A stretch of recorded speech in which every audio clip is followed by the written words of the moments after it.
Bonjour à Bonjour, tous, ça Youssef va? Srakamner, bonjour à tous, bienvenue pour les 7 lois de Noé, la suite pour avancer comme Hachem y veut.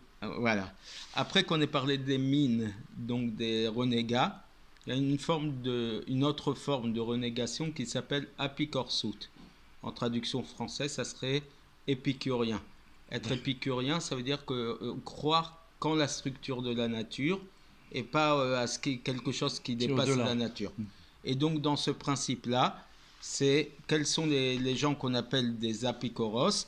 C'est celui qui dit qu'il n'y a pas du tout de prophétie et il n'y a aucune loi qui arrive du Créateur vers l'homme. Ouais. Donc tout est structuré par la nature, donc il n'y a pas de prophétie et il n'y a pas de lien entre l'homme et Dieu. On appelle ça un épicurien. Un apicoros, c'est une forme de renégat.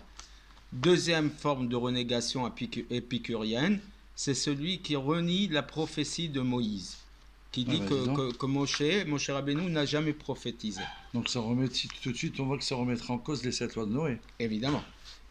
Troisième, c'est celui qui dit que Dieu ne connaît pas les actions de l'homme. Chacun de ces trois s'appelle apikoros, renégat. De même, celui qui dit que toutes ces mitzvot, ces 7 lois noachides ne viennent pas du créateur de l'homme, du créateur du monde, pardon, même s'il les accomplit parce qu'il il y croit Compris et ou parce qu'il voilà, il a été éduqué comme ça, mais ça ne vient pas de Dieu. Oui, virgule. Ou alors même s'il dit que ce sont des ordres qui viennent de Moshe Rabbeinu lui-même.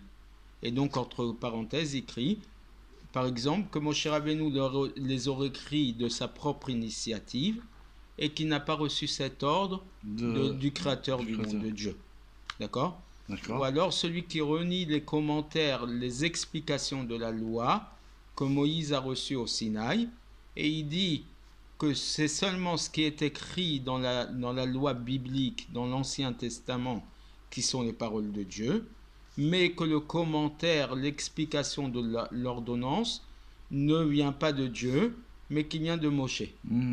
Ou alors qui dit que Dieu a changé cette mitzvah pour une autre mitzvah. Cette ordonnance-là, une des lois qu'il a changé avec une autre loi.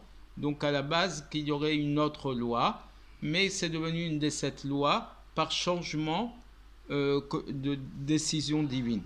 D'accord? Changement dans le sens de enlever une à la place de l'autre, Oui, hein, on est bien que Dieu d'accord. a Hein. changé une mitzvah pour une Parce autre. que la 7e qu'il a donnée, c'est pas un changement. Non, mais On est d'accord.